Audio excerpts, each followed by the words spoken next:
আসসালামু আলাইকুম রহমতুল্লাহ।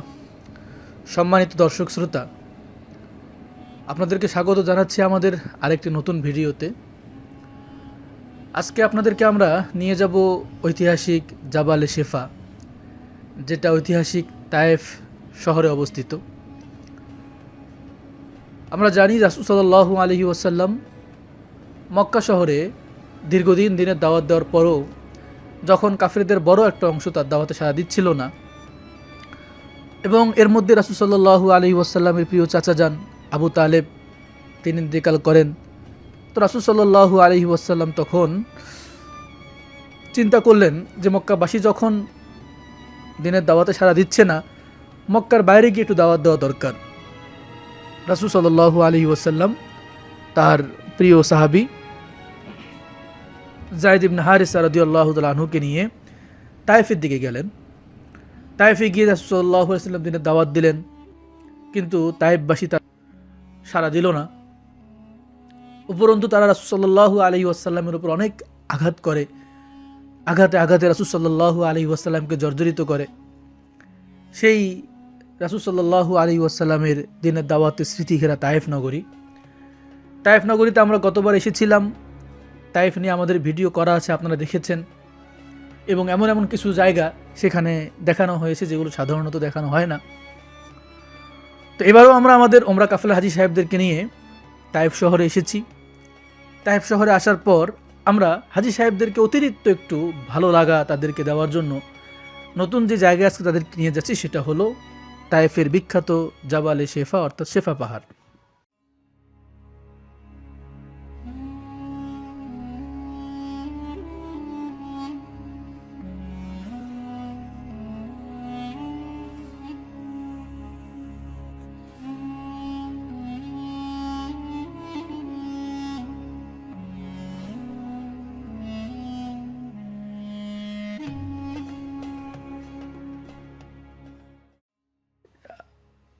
শেফা পাহাড়ের দূরত্ব প্রায় 30 কিলোমিটারের মতো, এবং স্বাভাবিক তায়েফের যে উচ্চতা সেই উচ্চতা থেকে আরও অনেক উঁচুতে, যেখানে গেলে আমরা আশা করেছি যে হাজী সাহেবদের মন, আমাদের সফর সঙ্গীদের মন খুব ভালো হয়ে যাবে।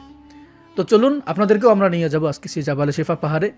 আমাদের সাথে থাকুন, উপভোগ করবেন এক নৈসর্গিক সৌন্দর্য যা আমাদের মনকে ভালো করে দিবে, আত্মার মধ্যে প্রশান্তি নিয়ে আসবে ইনশাআল্লাহ।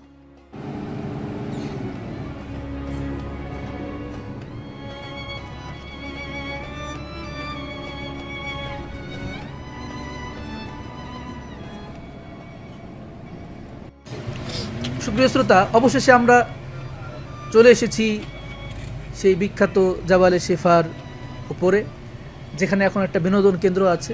মূলত গোটা তায়েফ রাসূল সাল্লাল্লাহু আলাইহি ওয়াসাল্লামের স্মৃতি বিজড়িত একটা জায়গা। রাসূল সাল্লাল্লাহু আলাইহি ওয়াসাল্লাম এই তায়েফে অবস্থান করেছেন, সাহাবায়ে কেরাম তার পরবর্তীতে তায়েফের মধ্যে থেকেছেন, তায়েফের মধ্যে বিভিন্ন কার্যক্রম তারা পরিচালনা করেছেন। এই তায়েফের মধ্যে রাসূলের বিখ্যাত সাহাবী আব্দুল্লাহ ইবনে আব্বাস রাদিয়াল্লাহু তাআলা আনহু, তার এখানে কবর রয়েছে। এখানে আরও অনেক ঐতিহাসিক নিদর্শন এখানে আছে।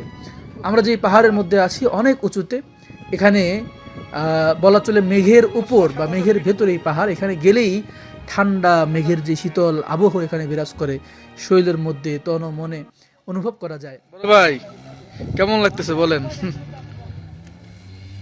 আলহামদুলিল্লাহ। নাকি ঠান্ডা মেঘের উপর যে আছি আমরা।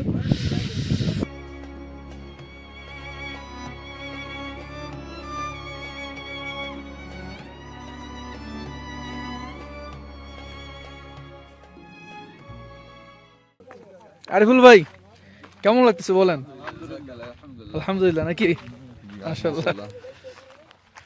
শায়েক, কেমন লাগতেছে আপনার অনুভূতি বলেন? অনুভূতি খুবই বাজে, ঠান্ডা লাগছে। এখানে হাজিদের রাখা ঠিক না। আমাদের হাজী সাহেবরা এখানে এসেছেন, তাদের ভালো লাগা, তাদের আপনারা হাস্যোজ্জ্বল আনন্দোজ্জ্বল চেহারাগুলো দেখলে আপনারা বুঝতে পারবেন তারা এখানে কতটুকু আনন্দ উদযাপন করছে এবং কতটা শীত এখানে আপনারা তাদের অনুভূতি প্রকাশ দেখলে আপনারা বুঝবেন। এই যে দেখা যাচ্ছে এখানে পাহাড় থেকে দূরের পাহাড়, মেঘ, কুয়াশা, অন্যরকম একটা আনন্দ এখানে কাজ করছিল। হাজী সাহেবদের আনন্দ দেখে আসলে সত্যি ভালো লাগা কাজ করছিল।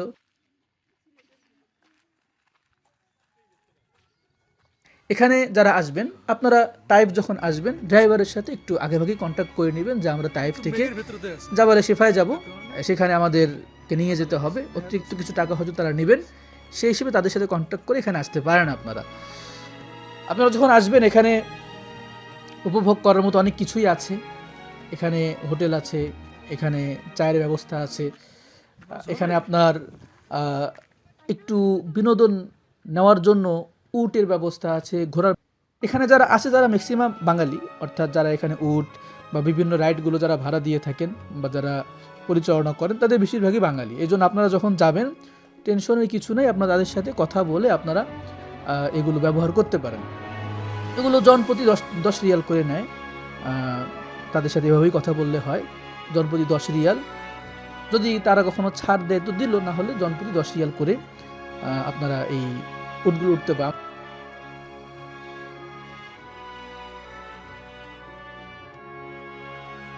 সাধারণত হাজি সাহেবরা এখানে এসে উটে চড়ে থাকেন, গাধায় চড়ে থাকেন, ঘোড়ায় চড়ে থাকেন।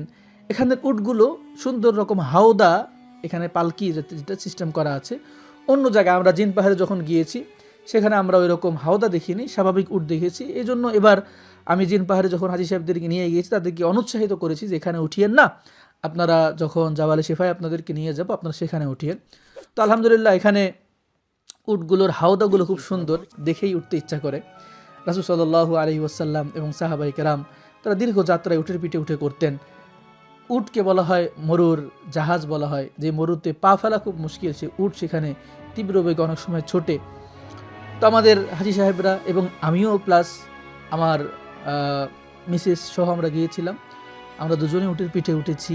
আমাদের হাজি সাহেবদের অনেকে উটের পিঠে উঠেছেন, অনেকে উঠতে ভয় করেছেন বিধায় ওঠেননি, অনেকে গাধার পিঠে উঠেছেন। হাজি সাহেবরা উঠছেন, অন্যান্য হাজিরা তারা মেঘ দেখছেন, পাহাড় দেখছেন, আকাশ দেখছেন। অনেক হাজি সাহেবরা তারা বাড়িতে ফোন দিয়ে তারা দেখাচ্ছেন তাদের পরিবারকে এই যে একটা বানর, তারা বানর দেখে অনেক উৎফুল্ল হচ্ছেন। সুন্দর একটা নৈসর্গিক পরিবেশ, একটা একটা আবহাওয়া আমরা উপভোগ করছিলাম তায়েফে গিয়ে। বাতাস, শীত, সবাই সুন্দর এই পরিবেশটাকে উপভোগ করছিল। এটা আমাদের বাংলাদেশের সাজেকের মতো বলা যায়। তো বাংলাদেশের পাহাড়গুলো সবুজে ঘেরা, এই পাহাড়গুলো পাথুরে। এখানে অনেকেই নানানভাবে তারা এই জায়গাটাকে উপভোগ করছিলেন, তারা ঘোড়ায় উঠছিলেন, আমরা উঠে উঠছিলাম।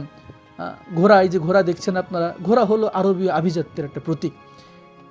যাই হোক আলহামদুলিল্লাহ দীর্ঘ একটা সময় আমরা জাবালে শিফায়ে অবস্থান করে স্রষ্টার সৌন্দর্যের প্রশান্তি হৃদয় ধারণ করে আমরা আবার ফিরে যাচ্ছি কর্নুল মানাজিল মিকাত মসজিদের দিকে। আবার সেই পাহাড়ি পথ পেরিয়ে মিকাতে যাচ্ছি। সেখান থেকে ইনশাআল্লাহ আমরা উমরা নিয়ত করে হেরাম করে আমরা মক্কায় গিয়ে ইনশাআল্লাহ দ্বিতীয় উমরা আদায় করব। আল্লাহ পাক রব্বুল আলামিন যেন আমাদের এই সফরকে কবুল করেন, মকবুল করেন। আল্লাহ পাক আমাদের যাবতীয় দোয়া কবুল করেন। আপনারা যা দেখছেন আল্লাহ পাক যেন তাদেরকেও কবুল করেন, আমাদেরকে বারবার যেন এই পবিত্র ভূমি মক্কা মদিনা জিয়ারতের তৌফিক দান করেন। আমিন। আলহামদুলিল্লাহ রাব্বিল আলামিন। আসসালাতু ওয়াসসালামু আলা সাইয়্যিদিল আম্বিয়া ওয়াল মুরসালিন। আসসালামু আলাইকুম ওয়া রাহমাতুল্লাহি ওয়া বারাকাতুহু।